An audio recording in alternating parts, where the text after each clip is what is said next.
So I've been listening to who's here, and we're going to do this. We got a business econ major student back there. Got at least one small business person here that sells software. Yeah. Software. Probably designs it. Yeah.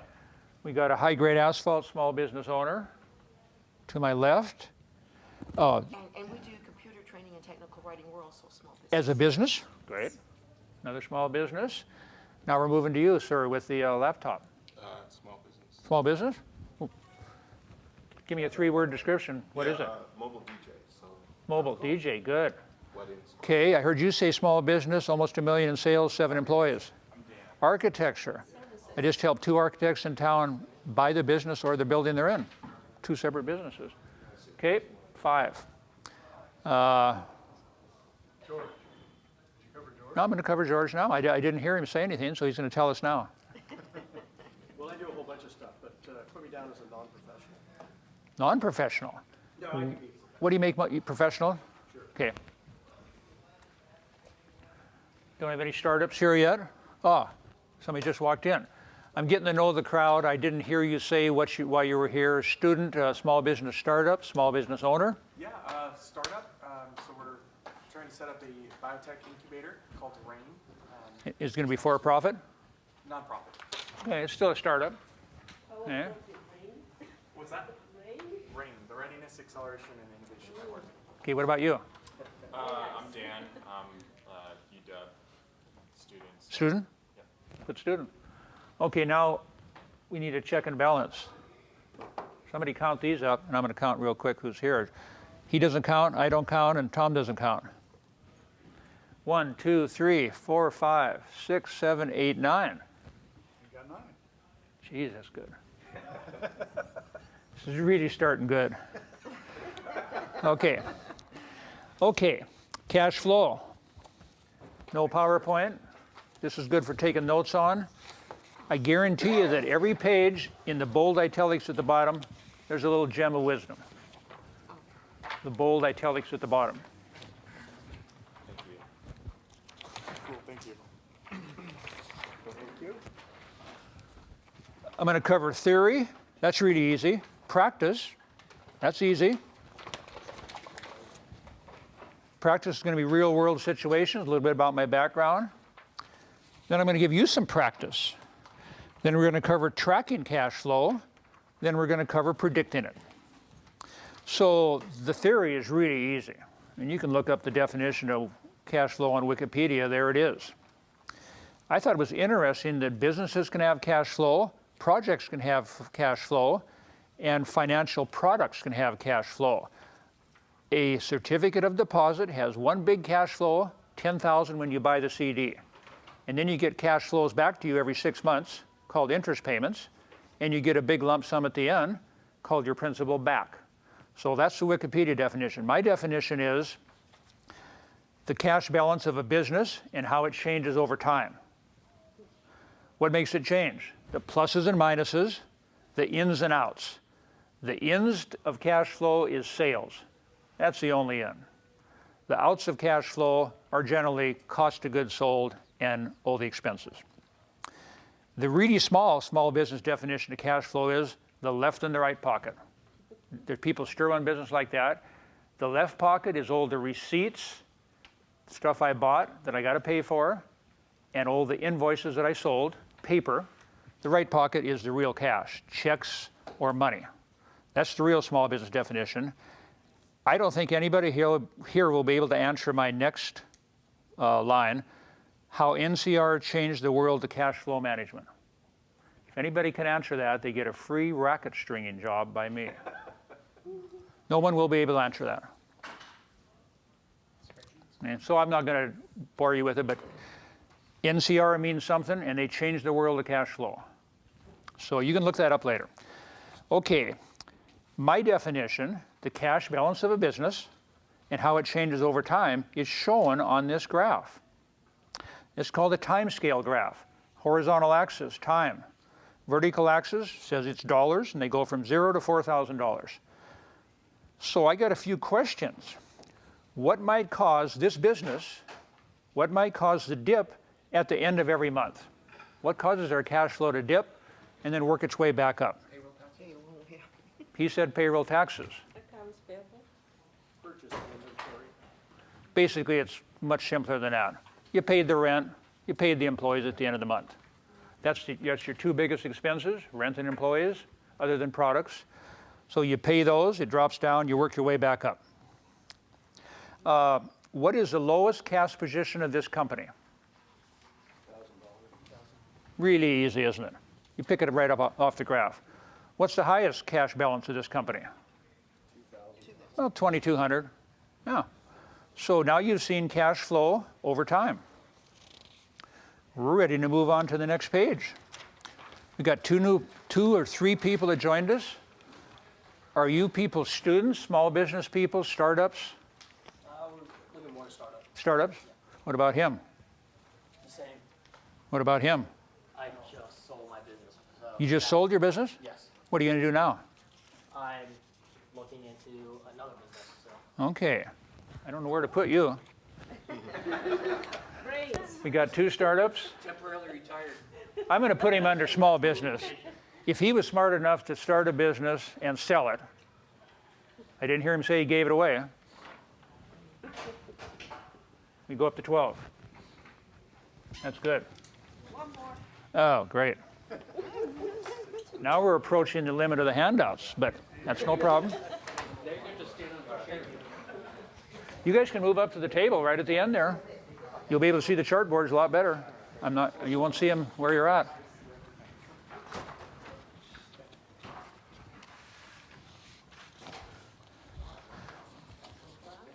Tom, you take care of handing the rest of these out when they come in. Okay, so we're at 12 and counting. We'll let them catch up. Okay, we're going to sift through the basics. We're going to use an example, a real life example. I need to bounce back to the practice. I need to convince you folks that I've done cash flow as an owner or manager. I've written myself a paycheck, signed my own paycheck, and didn't cash it for about 6 days. That's an extreme illustration of cash flow. There wasn't enough money in the company checking account to pay the manager / part owner or the production manager. Wasn't enough money to pay him. So we agreed to further morale and keep things rolling and buy a 4,000-gallon load of diesel we needed to run some trucks that we wouldn't cash our checks for about 6 days. How do we know 6 days? Receivables. I bet we looked at receivables, and we'd probably called someone and they'd said, it's not just in the mail, you pick it up. Yeah. Okay. So I've done a lot of cash flow stuff. In the meantime, I advise small businesses. That's what this is. You all read the bio on the internet. I won't go into that. So we're shifting through the basics, and Baker Girls Bakery, yesterday at closing, in their checking account and cash drawer had $2,200. I'd circle that if I was you. That's the starting point. Today, she makes 10 retail sales for cash. They vary between 70 cents and $9, but the total is $48 for cash. That's a plus. Today, she also has 26 credit card sales. They vary from $4 to $22 because she's got a minimum. You can't use credit cards on a small purchase. Credit card sales, 4 to 22. But I didn't write in how much it changed. You know why? Because the credit card doesn't put cash in my pocket. And when it does, it doesn't put the full amount of the sale in my pocket. It's discounted by the 2 fees the credit card company is going to charge. So you got to know how soon you're going to get that transfer to your account and how much less it's going to be than the total of those 26 sales. Today we also had a supplier delivery. Oh geez, my baker girl, she's still on COD with a couple suppliers. They want to be paid cash when they drop the stuff off. That was $200. That's a minus 200. She also went down to cash and carry shopping. It's called cash and carry because you got to pay them cash. That's a minus $200. Tomorrow, 22 retail sales, cash or check, plus $100. One supplier delivered, but she's on account with them. So they are willing to give her credit for terms. So I didn't write down how much then because she didn't know for sure when she's going to pay, and the money didn't go out. This is sifting through the basics, but you're going to see real quick that even the basics, a little bakery, it isn't real clear what your cash flow is. Day after tomorrow, the rent check is due. $1,900. Day after tomorrow, the auto insurance is on automatic withdrawal from the checking account. I don't like that for a small business. I'd try to avoid that, but this business got talked into automatic withdrawal from the insurance company. $120 per month.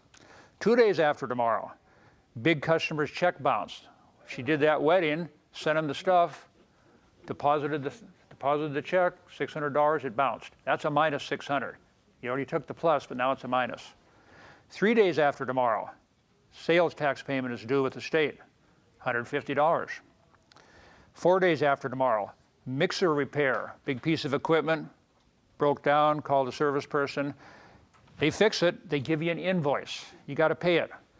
So the change column has some real numbers, plus and minus. It has some we don't know. So this simple example of cash flow isn't really that simple. We hope this owner has a little method of keeping track. Because I'm just glancing at it and I'd have a little trouble right now. What's your guess? Was their cash flow positive or negative for this yesterday, 4 days after tomorrow? It's negative. That rent wiped them out. Yep. Okay. The word of wisdom here is we come back to Baker Girls Bakery on page 6. Now we're still sifting through basics. I got 2 classic examples of cash flow, and then we're going to talk about your business. The 2 classic examples are still going on. In the United States, from about Declaration of Independence or 1800 up till today, agricultural businesses, company was founded on that, right? Or the country. Spring, they buy some seed and equipment and they plant some crops. Those little dashes mean minuses. That's money going out. Every month from spring planting to harvest, you got to buy feed for the animals, you got to buy fuel, food, clothing, shelter for the family, water and chemicals for the crop, pay interest and principal on the short and long-term debt. Those are all minuses. It's going out every month, right? Fall harvest, you got to buy some more fuel. You got to hire contractors or workers to harvest the crop. You got to buy containers to hold the product. You got to pay transportation, all minuses. So the only positive on agriculture is crop sales when the product is harvested. Plus is there. You hope they're bigger than all the minuses. So that's a classic example. That's why the Farm Credit Bureau existed, to make loans to farmers. And unfortunately, some of them never got out from under the burden. Let's go way back now. Biblical times, import-export. Boy, they had real cash flow problems. They buy a bunch of trading goods from the factories or wholesalers in France and Italy. They hit the road after they rent some camels or some ships. They pay the guides, armed guards, bodyguards, laborers during the long trip. Those people don't want to be paid cash. They travel to the foreign country and pay motels and restaurants along the way. They finally get there and trade their goods for other goods in the foreign country.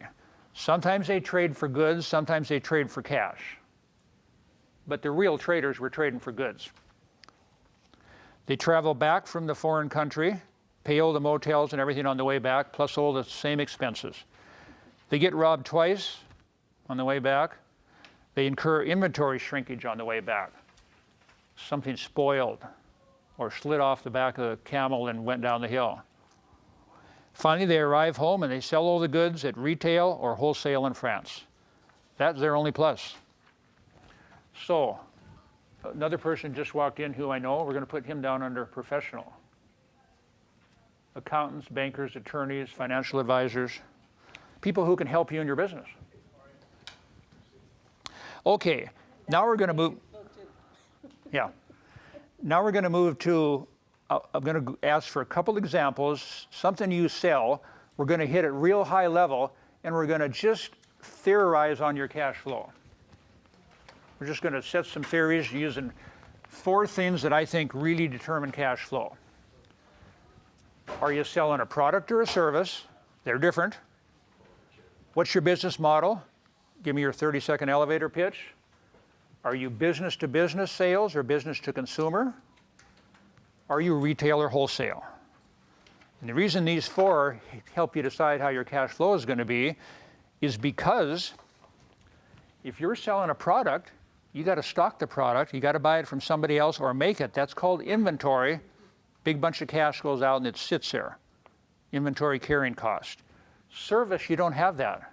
You just, you produce it right before you sell it. I went to the dentist today, service business. I paid 25% when I walked out. The insurance will pay the rest. And she didn't have to stock anything on the shelf in the way of parts to sell me. No cost of goods sold there, very little. Business model, you're going to give me a 30-second pitch. We're going to do the asphalt business for sure, okay? Thank you. Okay, because that's an interesting model because it's construction and contracting. Retail or wholesale. Retail gets you higher prices. No doubt about it. Retail gets you higher prices. Wholesale gets you lower prices. I have many clients who say, yeah, I've been selling my bakery stuff, but I really want to get a distributor now and I want to get into stores. Guess what? Be prepared to drop your price in half. Cut it in half. Business to business or business to consumer. I guess we've kind of covered the retail, wholesale out of order. Business to business, those are good type of accounts. They don't usually pay cash. You have to invoice and wait. Business to business makes you wait. Business to consumer, cash or credit card or check. So there's some advantages with the cash flows quicker in retail and in business to consumer. So now you know how I'm going to kind of scope your business once we talk about it. So let's go with the asphalt business. So this card says, oh, high-grade construction asphalt and seal coat, but also bark, topsoil, and rock. So that's what's being sold here. I think it's mostly products, but it's service when you lay the asphalt down. Okay. So, I have retail, wholesale. okay, so we're going to go with this. Consumer. It's mostly product. You have retail or wholesale? Yeah. Why do you have wholesale in the construction business? When I do a job for a federal agency, there is some parts of it that are wholesale. Why is it wholesale? They're not reselling your product. Well, if I do something for the Puyallup tribe, Yeah. they're on their own nation, so I have to have a resale certificate. You're just talking about they somehow avoid sales tax or something. That's really not the distinction between wholesale and retail. Wholesale means you're going to sell a product to someone, they're going to mark it up and resell it. So if somebody's buying your bark and topsoil and reselling it on a street corner, that's wholesale. So you think you're mostly retail now, or? We still have the wholesale when Okay. they give a resale certificate Well, to me. Keep in mind, wholesale is, you get less price for it. Business, are most of your customers businesses or residential consumers who consume it themselves? Both. Okay. Okay. And your business model in 30 seconds or less. We give a service in products so that we can reach more customers. We have been in business for 31 years. I don't know what your Yes. product is yet, so you would want to add construction-related products for horizontal surfaces. Okay. Just horizontal surfaces. The, Now, the top course. Wonder if they go mostly into roads, parking lots, site prep, or what? Depends on the project. So you might want to add that to your project. If it's for washdot lately, it's just a top course, Mm-hmm. which can be 2 to 3 inches of asphalt. Okay, so right away after listening, I say this is a complex business. Cash flow is going to be really tight in this business. Contractors like to do holdbacks. They don't pay you right away. There's things called holdbacks. There's delayed payments. I didn't get paid by the general, so I can't pay you. Oh, gee, the weather impacted me. Gee, the concrete buckled after you laid it down. This is a tough business to manage cash flow. Next one. I don't care who's next, but we're going to run through the same thing. Is just to show you, especially a startup, there's ways to figure out ahead of time whether your cash flow is going to be easy, super smooth, middle of the road, or pretty tough. So who wants to go next? We're going to run through it the same way. Yeah. You're selling a service. What is your service? It's interactive DJ services for weddings, Oh, corporate events. okay. I got a couple clients who do that. Yeah. Interactive DJ service. What's your business model in 30 seconds or less? We provide interactive DJ services to weddings, school dances, private parties. What type of interactive video service? Are you a comedian, a musician, a DJ? So you play songs mostly? Play songs and then do games and activities. Games? Yes. What about visuals? Do you show DVDs ever? No, just games and songs. Okay. Games and music. Okay, are your customers other businesses or consumers? Both. Both? And are you retail or wholesale? Yeah, I think you are. You might have two different price lists. Don't make them very much different. There's no reason for you to. I see a lot of clients, nothing against nonprofits, but I got many clients who, when it comes to a nonprofit, they automatically say, we'll cut the price in half. You're a nonprofit or a school. There's no law that says you have to do that. You make half as much money when you do that. So you're mainly retail. Yeah, people can't really buy your product, mark it up, and resell it. This could be a pretty cash flow business. Bookings are really important. Collection, I would suggest you get 30% down when you do a booking or higher. Advance payment. Yeah, you get something like that. If it's long ways, charge them for expenses and travel. Charge them for setup. Your business model is pretty clear. You're doing both these. And you're mostly retail. I think cash flow in that could be pretty good if the market demand is good. Okay, that's what we did. The description at the bottom of this is, my bold italics nugget is, any good business advisor can assess your cash flow in 10 minutes, given the 4 factors we just looked at, and a year-to-date profit and loss statement, and the current assets lines on your balance sheet. With those tools, any good financial advisor or any kind of an advisor that looks at your business model can probably give you can assess your cash flow, which means you probably can do it yourself very easily too. Okay, I'm moving on to page 4. Okay, we're still sifting through the basics, but I want to tell you that the example of Baker Girls and these 2 businesses we looked at are still pretty basic. So you don't have to do it now, but I'm going to hit you with 20 items. And it says, if you're with me on the basics, then run through these 20 items and consider these things that really complicate cash flow now. They start really complicated, but they're real. We're going to hit about half of them. If you can readily answer these for your business, I mean right away, put a yes or no behind each line, and have 80% of them be yes, then you're ready to manage cash flow. If you can't answer 80% of these yes, then you're in the category with a big asterisk. And let's see what that means. If you're not with me on the basics on page 2 and 3, and you couldn't get 80% on this, then you're in the asterisk category. Your knowledge of your firm's business model, bookkeeping, accounting, and cash flow mechanics is limited, and you need professional help. Now, professional help doesn't mean you got to pay for it, doesn't mean you got to run out and hire somebody. It depends what kind of professional help you need. So I wrote a little article called Consultant, Advisor, Mentor, or Licensed Professional. Which is right for what you need? Well, for cash flow, it could be a consultant, could be an advisor. That's what I do. Tom's got some brochures over there. Could be a mentor, somebody else in your line of business that really knows it can mentor you, or a licensed professional engaged for a specific purpose. That's for this table. This is in the Business Resource Guide. Good little paper magazine that comes out once a year. And I'll let this one pass around starting here. So that's what I mean by you might need a professional. So let's see what these questions are that I'm claiming are so important. I'm going to do the first one.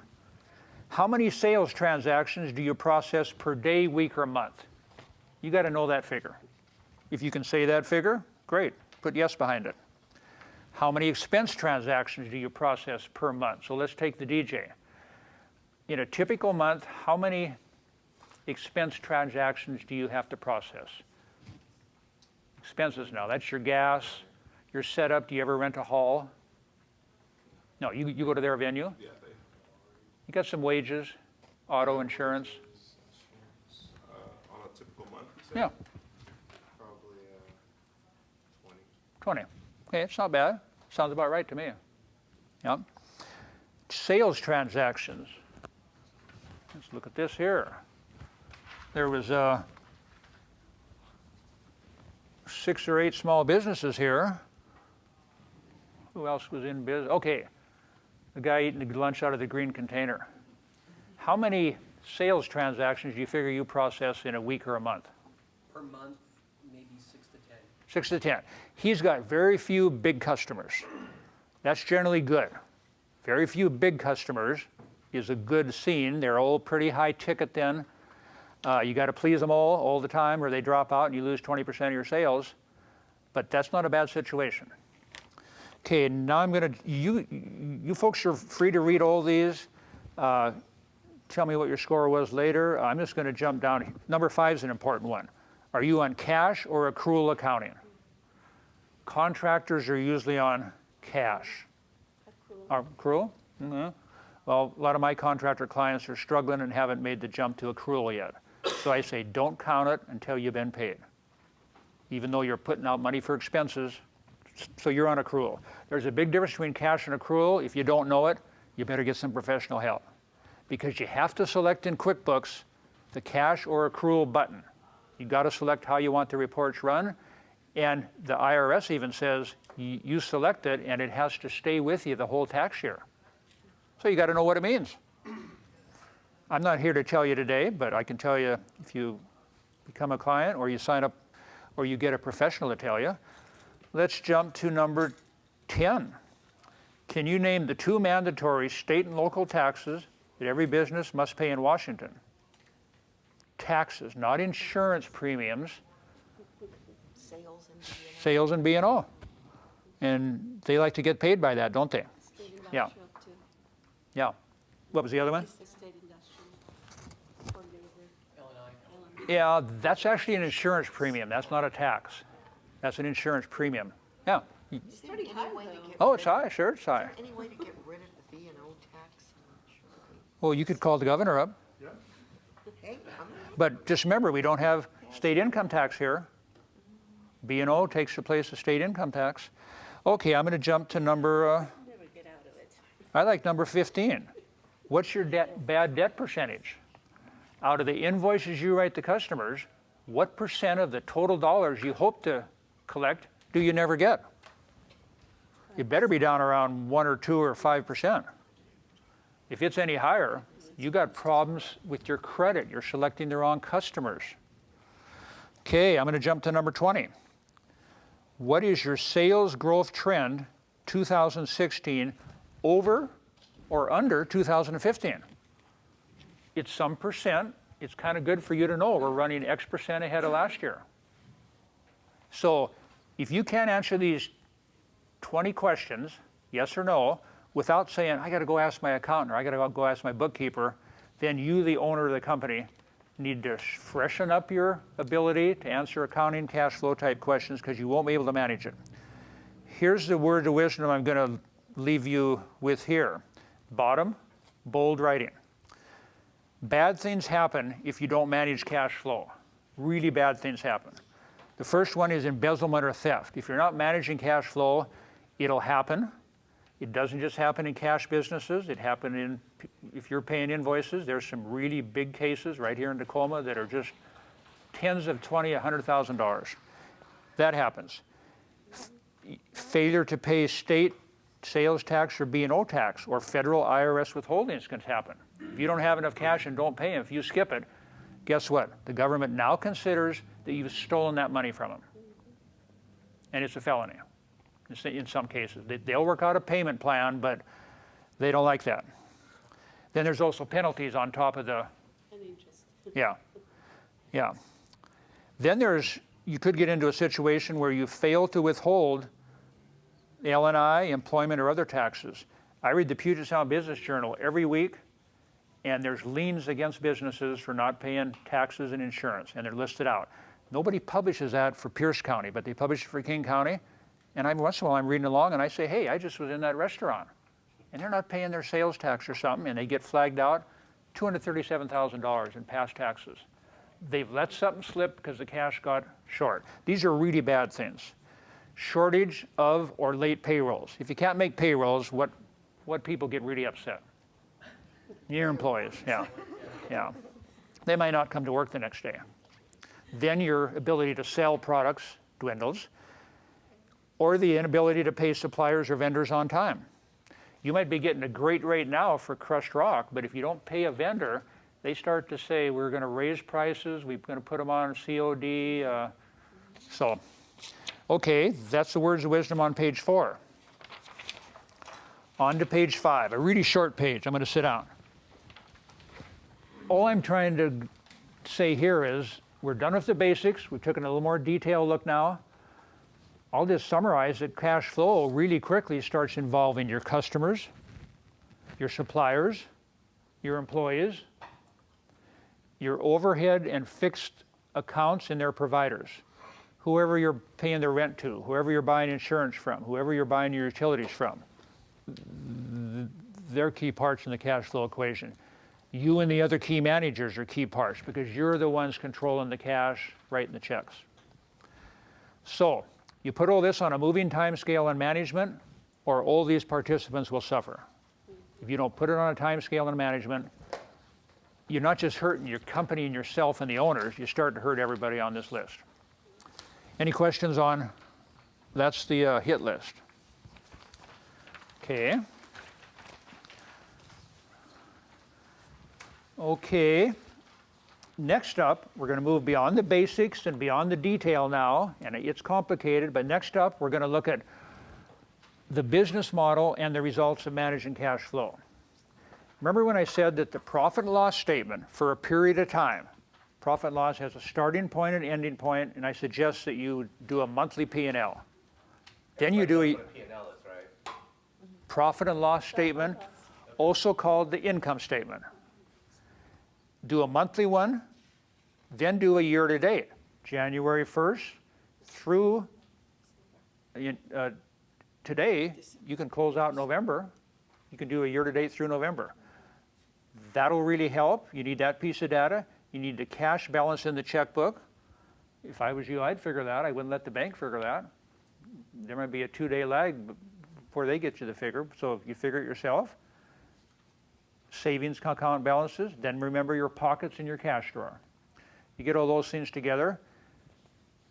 Here's how some very effective owners and managers manage cash and other important things. They have a report on their desk every day by 5 or every week by 5 p.m. and it has these 4 items on it. Total dollar sales for the day or the week, cash and credit both, long term, number of customers, total cash balance, and the major problems that occurred during the week. I go down to a restaurant on Pacific and I know the owner, and when I walk in, he's got a little piece of paper. I don't know where he got the numbers, but I always say, what was your customer count yesterday and what was your total sales? And the guy knows.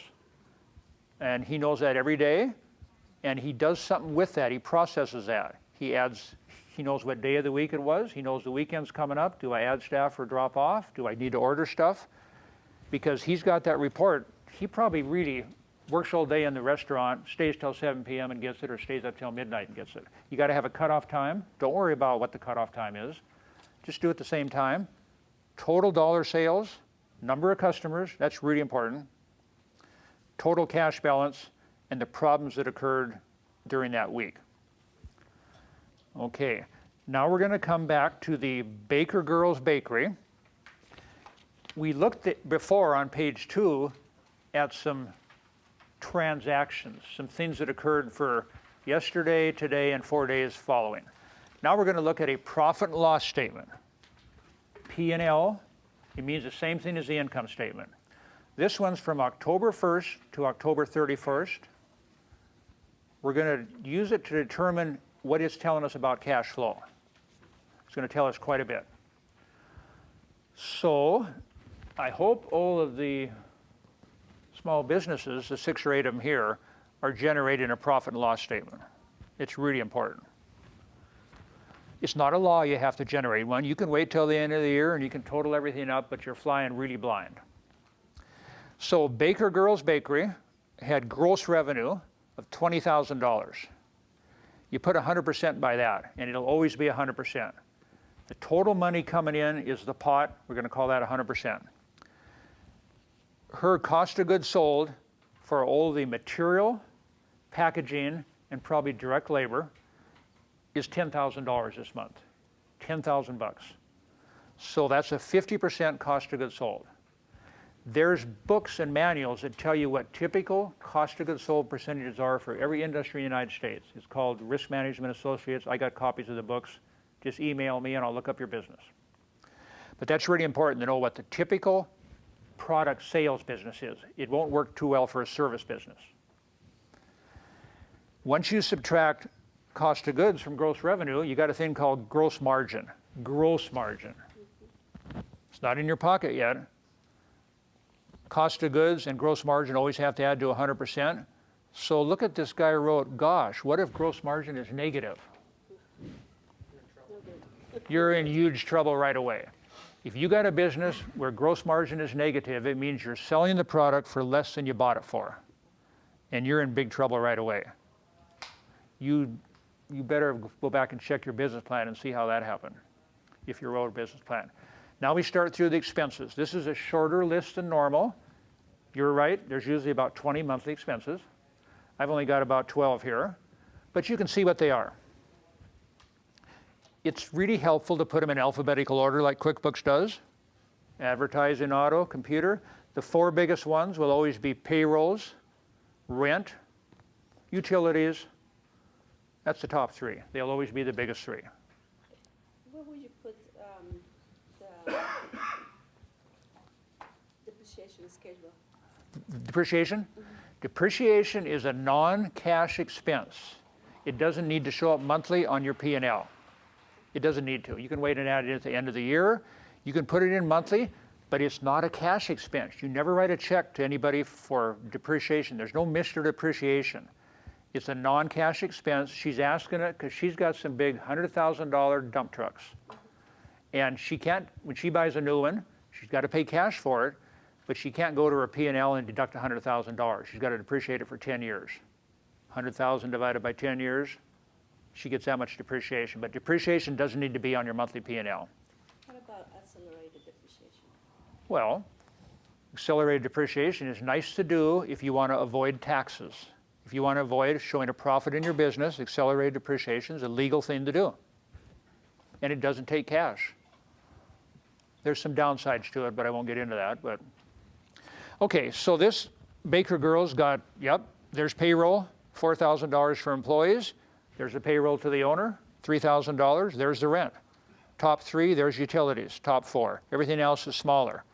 Those expenses total $9,000. So do I subtract $9,000 away from $20,000, or do I subtract it away from $10,000? 10%. The answer is 10. Everybody agree? Yeah. Because my pot that I got to work with is called gross profit margin. I deduct the expenses. I got a $1,000 net profit, and the percentage next to it is 5%. So I could use this same book of standard financial ratios and look up what the average bakeries do in the United States, and I'd find that 5% is a little bit low, but not bad. 5 cents out of every dollar she takes in is profit for the owner. That's it. There ain't no more. She also got paid a salary. Say that again? She also got paid a salary. Yes. 5% net profit is to take care of feeding the business. Don't give yourself a bonus with that right away.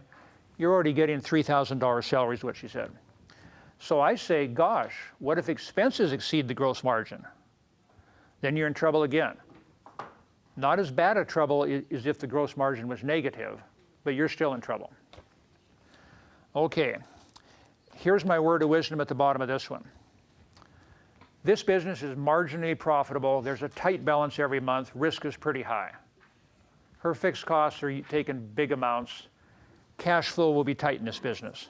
But if everything runs perfect, there will be 1,000 addition to cash flow every month. Net profit has a way of working its way to the checking account and shows up as a cash flow increase. So that's the end of page 6. We're about to wrap it up and have questions. Page 7 is wrap up. I got a couple handouts. One of them is called the 5-minute business plan. If you're in the startup category, you might as well run a break-even analysis or a 5-minute business plan mathematically and see how it's looking on paper before you sign the lease, before you hire any employees, before you buy any trucks to be a painter with, before you spend any real money. Would that book that you mentioned be part of that analysis? The book I mentioned Yes. is called RMA. Probably only myself, Tom, and you know what it is, don't you? Yeah. It's a book that banks put together by sharing data. So all the construction companies that got a loan at a bank share their data. They wipe out the company name, and the Risk Management Association does a page called Construction Business Benchmark Ratios. And it tells what the average business's cost of goods sold is, profit margin, their average checkbook balance, all these averages, real numbers for the whole country. It's called the RMA website, Risk Management Associates. However, in the case of asphalt, where the oil fluctuates, Yeah. Well, you have that affects the cost of your asphalt, and it goes up and down. and the cost But- of running it because of But this book is updated every year. When oil prices were high, I bet cost of goods sold got big in 2010, 11. Was it high then? it was a bad year It was a bad year, yeah. because of the So, depression. no, this is updated, and they exist for the Western United States, Central United States, Southern. It's pretty good data. That was a good question. So back to the 5-minute business plan. On that topic, so you mentioned it was hard for service. Does that apply to service? There's RMA data for service businesses. You can look up medical doctors, chiropractors, massage therapists, fitness trainers. Cool. Yeah, you can look it up. You have to find the NAICS number, the NAICS code number, and you can look it up. So the 5-minute business plan exists on paper here. Now we're up to about 20 people. Could you explain to them what the NICS code is? But what is? The NICS code. Okay. The NAICS, North American Industrial Classification System. Big book. It's a website, easy to go to.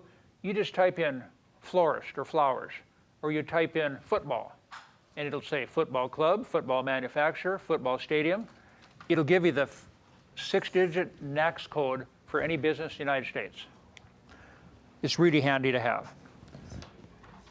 So the 5-minute business plan is a little tool, especially for startup businesses.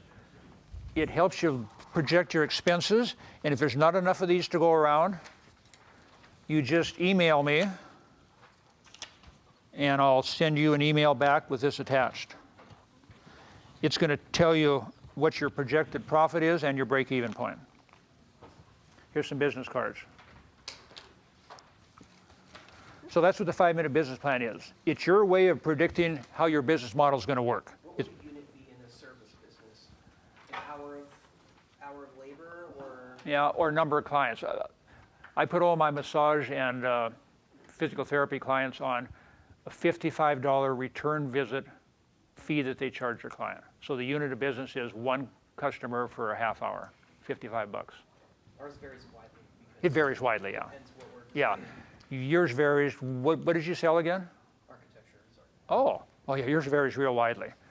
Yeah. You'd almost have to say your break even needs to just be on an annual or monthly sales revenue, just total revenue. I just know what my expenses are. Yeah. And I need to have at least that But much money. you could do break even still. You could still do break even. Okay, the next one I have for you is a cash flow template.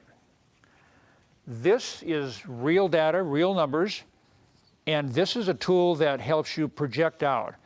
Does everyone familiar with forecast means the same thing as budget, means the same thing as projection, means the same thing as pro forma? They all mean the same thing. You try to guess where you're going to be out in the future. You take an educated guess because she knows how many contracts she's bid on out in the future, and she knows when the turn in the bid date was, and she knows when the award date was when she might get a phone call. They also know, any good contractor knows what their % success rate is usually going to be. It isn't 100%, and it better not be 0. But they know they're around 40% or maybe they're 80%. Maybe they lowball a lot of things and they get a high percent awards. So that's how you do a pro forma. You try to project things out.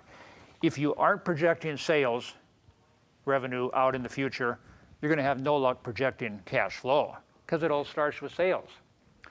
So this is a example cash flow template that is set up for this is an actual client running a hospitality food business, extremely seasonal.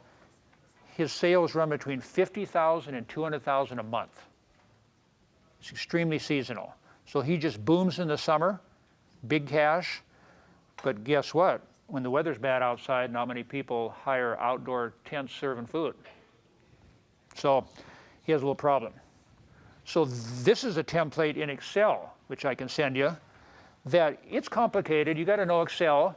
You have to, don't even try this unless you've got 80% checked on that list of 20 items I gave you. If you're comfortable that you know all those costs, you could probably start trying to project cash. May I ask a question? Sure. With comparing different years and having a graph Yeah. with this, Well, you should have one graph for sales by year. You should have one graph for gross profit by the year or the month, and one graph for net profit. You're going to need several things graphed. And that's going to look just like the front page of this. You're going to put a time scale right here. You're going to put sales by month. I can send you a template all set up for sales by month. I have a lot of clients that track that, and it's really helpful to them. Because you want to look for seasonality and repeat trends every year. Things happen about the same time in some businesses. Okay, we're into questions and answers. Anybody else want to do their business on a run-through? That'd be a question, or, Tom's going to cut us off at 1:30. So you got any questions on anything in this package?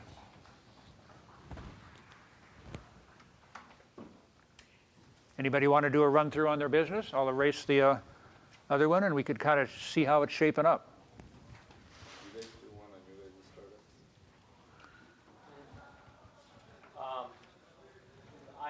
I would not like to do one on the Okay. startup that I'm doing. Okay. Yeah, maybe it's confidential. He doesn't want to tell everybody his secret. annuities, huh? What's that? Yeah. Annuities is usually insurance, too. What's that? Related to insurance or?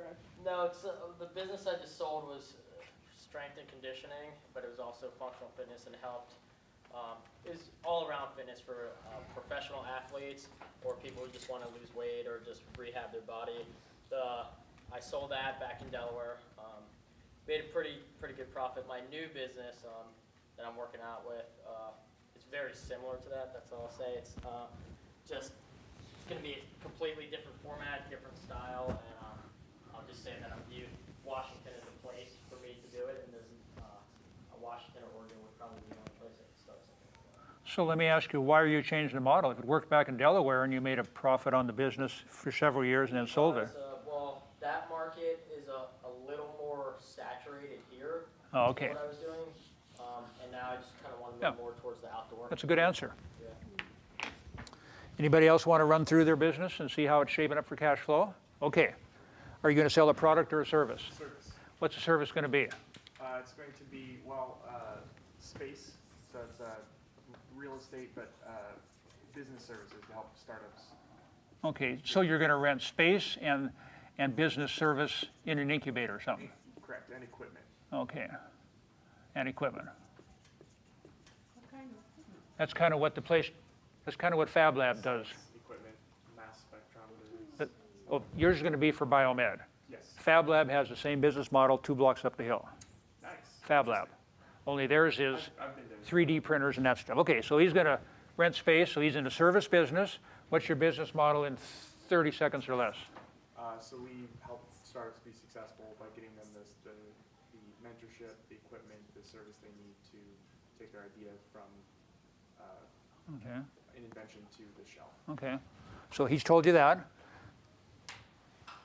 I know what's happening here. You're selling to businesses. But I wonder if the businesses are the client, because they're not going to resell our Well, our service. this has nothing to do with reselling. This is the reselling part. If you're selling your service or product to a business versus a sole proprietor who consumes it, or a person who eats it or wears it, you're in the business to business. And by definition, you said you're helping businesses start from an idea and move on. You're in the B2B business. So you're in B2B and retail or wholesale. Yeah, whoever you sell it to is the final consumer. Yeah. So you got to have some pricing on all these separate things here, services. You don't have to stockpile them. I don't know if you can charge an advance for your service or not. It's probably hard to get a down payment. That would be a question Probably hard to get a down payment. They're only going to be successful if they get started up or get a loan, and you got to help them with that. Your business model, send me an email. There's about 6 people in town doing what you're doing already. I got to list their names and addresses. Business to business means that you're going to have a fewer number of clients. You can only hold so many in your space. So you don't have hundreds per day.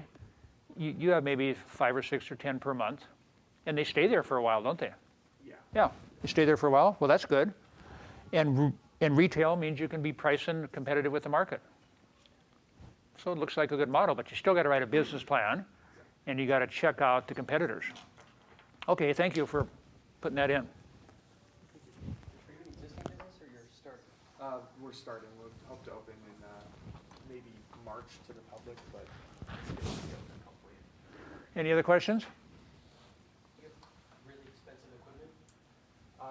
Well, I lab think that would equipment be could be really I expensive. think that would be yeah. the thing that would be, because you have to have a space that's big enough for all the people that you want to have. Mm-hmm. And you have to do a lot of equipment to attract the people that you want to be there. It's got to be So secure. it seems like your risk is high if you can't get enough people into it.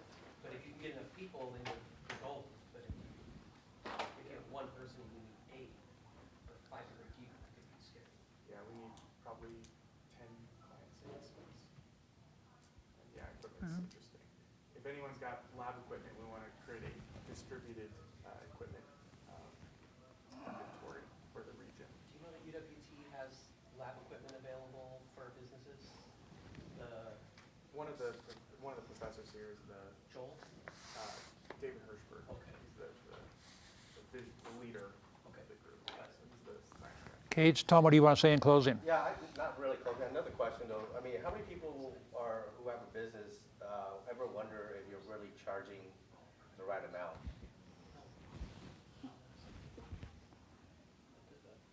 So how do you answer that? I mean, how do you know if you're overcharging or undercharging? For us, it's been competitive. Mm-hmm. If we don't get it, we know we're high. Okay. For others, it's do a competitive market analysis. What was your, sorry, I missed your question. I was Charging the right. If you're in business, how do you know you're charging about the right price for your product or service? I worked in the business Yeah. for a long time, so I just copied what every other. That's a good way. Another way is to be a, 3.0 to 3.4 multiplier on what our labor costs, and that puts our hourly rate at what? another way is to be a secret shopper. I have a client in a business similar to yours, so he calls up his competitors once a month from a different phone number every time, and says he wants to book an event. But they never put their prices on their website. No, you don't want to do that. I occasionally will get somebody who Yeah. had a different architect at one time, and they'll share their Yeah. they'll share their billings with me, so I can kind of see what they were doing and what it was charged. Yeah. And the main way I found out if I've ever overpriced is I lose. I don't get the project, and sometimes if I'm far enough off, they'll be like, "Dude, you're in left field." They'll It's tell like, you. I really wanted Yeah. to use you, but I'll tell you. um, If it's a but public you bid, were the newest company, and you were 20% more than the next guy. Once I was 80% higher, and I was like, "Man, what they're asking for is clearly not what I thought I was proposing. There's no way I'm 80% more." something about the scope or the spec. No, but so So Tom asked a very just good that, question. just kinda get your Yeah. teeth kicked in and Because you what you're selling your product and service for, that's what generates your sales, and that's the only plus coming into your business. That's the only money coming in. So you got to know what you're selling it for and be continually evaluating it. And that's why I have retail and wholesale on here. It's challenging because It's most really people don't tough. wanna pay us hourly because they want to know Oh, they want a lump sum. about how much it's going to cost. Yeah. And if I guess wrong, Yeah. because our people. But you can put a lot of qualifiers in. Professional engineers and architects can put a few qualifiers in. Yeah, but sometimes it's safer to just eat a Yeah, little yeah. and piss somebody off because it's a small world and you don't want Yeah. people feeling like they get milked all the time. People get upset pretty quick when you just keep charging them more and more and more. Okay.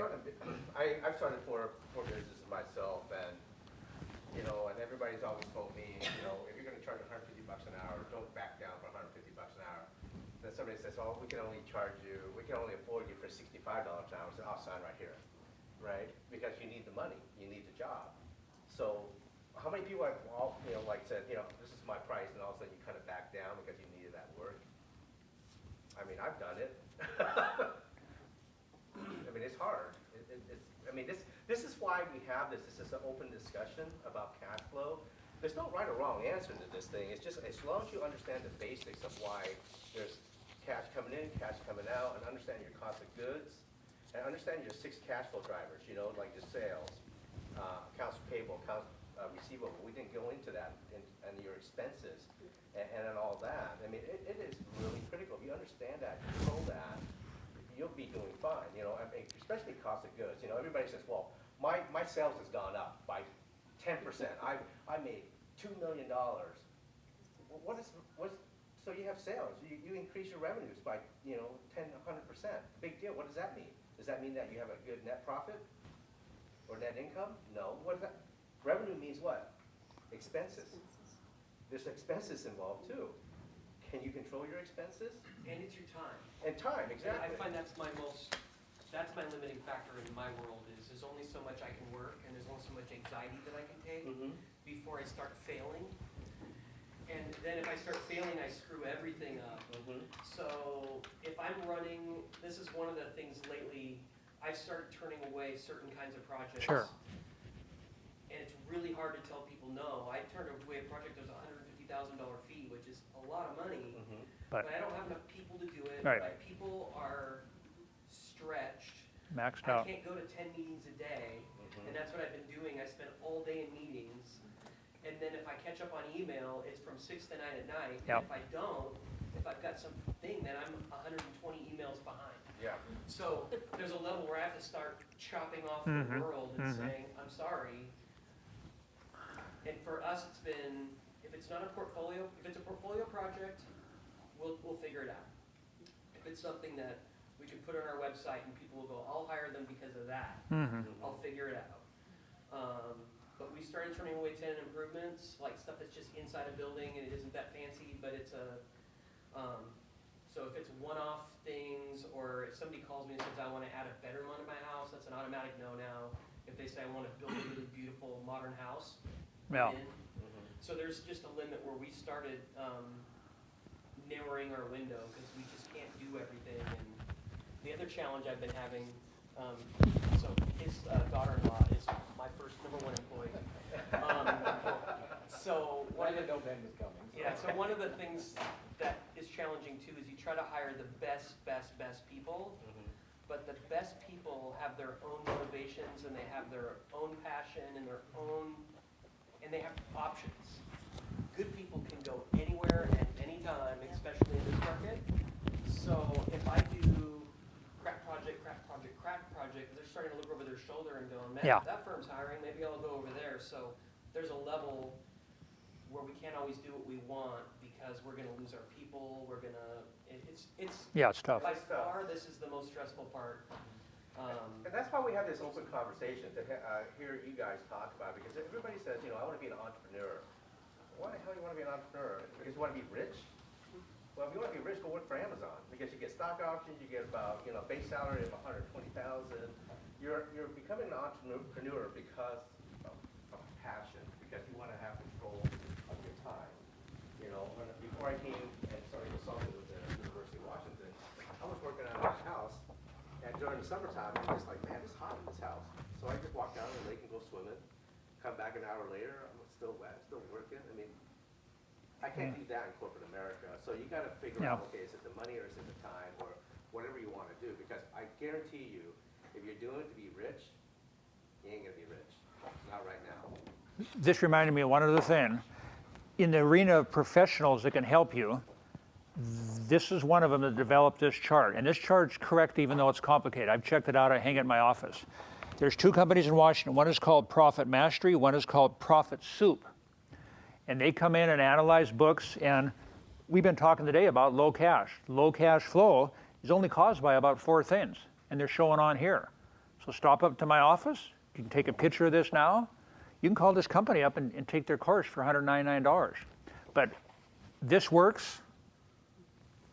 It tells you the reasons for cash flow and the real, most businesses have problems with just what Tom said. Why do you want to be an entrepreneur? You may not have good profits. Well, here's all the reasons for low profit. Low gross margin. That's where I said, gosh, what if my gross margin is negative? You got big problems. Well, here's what it's due to. And if you have low cash, it's due to coming in from this side or coming in from this side. I know it looks complicated, but this works. You're free to take a picture of it with your camera or come up to my office and we'll talk about it. Yes? The employee retention could be a real threat to a company. Yeah, that's not on here, but if you don't have enough people to perform the service or do the work, then you have trouble pushing the sales out the door. The architect's talking about it. Probably pretty important.